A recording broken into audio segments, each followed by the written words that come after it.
It's extended. This is the first day that we were supposed to report. Before they changed the rule, we report today.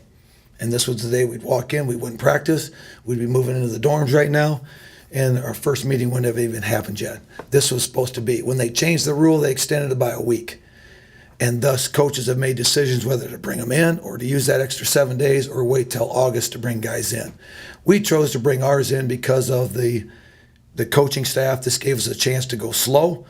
I think that's why you heard one coach say that I called it OTAs, and I related it to OTAs as organized team activities because it's more so, it wasn't about evaluation. It was about learning the plays, learning the system, getting you acquainted with the coaches, the players, as well as getting the bodies in some type of shape to enter camp. So we will actually start camp tomorrow where the pace comes up and the level of intensity will rise. Up to that point, I've used it more as a chance to acquaint and get them physically ready for the run. So you did not have to go fast. So we're fortunate with this staff that we had this rule because I think it will help us as we go into the season. With Coach Bond and Coach Simmons here and Eli under center, how do you envision the identity of the offense this year, Coach? The identity will be developed by the players. Every team takes its own course. This team will find that course when it happens. It's already been started, of course, what started back in January. Some things happened this summer that they became stronger, some units. So it will play out as it plays out. And you can't force anything upon them. It has to take the role of the players. So that's why, in fact, one coach, I forget who told him, you got to play, I think it was DP, you got to play the personality of the players. That's my belief.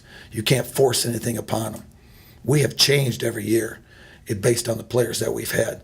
So we will go along, we will identify what becomes our strength, and that's what we'll play to. Do you know who's going to be your play caller?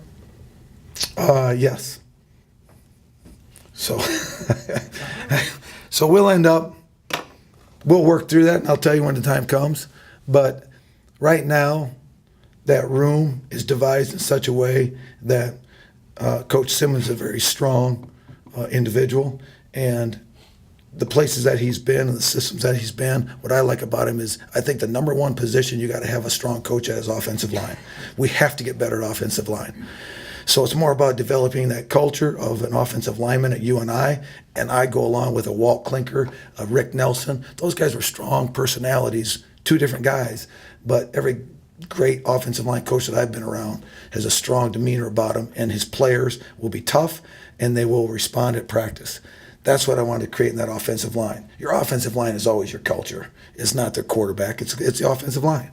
And then if you get two tight ends that are just as tough, then you got a chance. We have Elias and Briley, and I tell you what, those two are as good as tight ends at this point in their career as what we've had.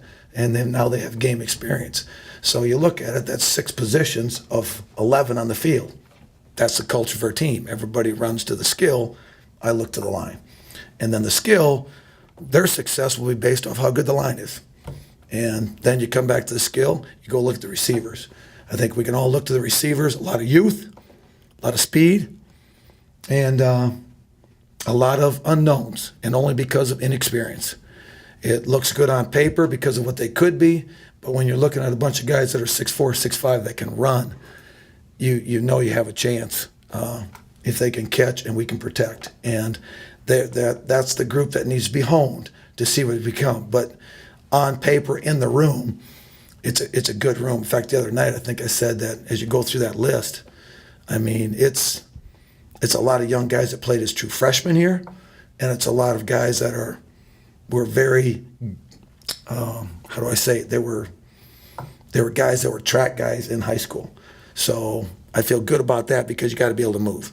So it's as good as room if we had a long, long time. Okay, I don't want to say it's as good as room if we had a long time, and it's got deep enough that we can get nicked up a little bit and still keep coming, and that's what you need to do.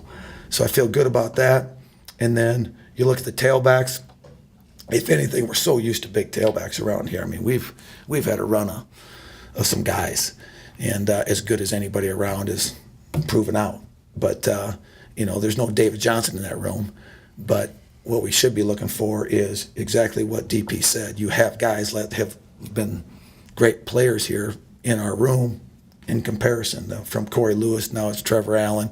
It's Marcus Miller. He's a different kind of player. And Javion Browning. So there's guys back there. It's just what will they become, because none of us have seen them. So, but nobody's anything without the O-line. There's no holes to run through. There's nothing to throw because you can't protect. And you can't move the ball if you can't move the line of scrimmage. So that's the culture of UNI football.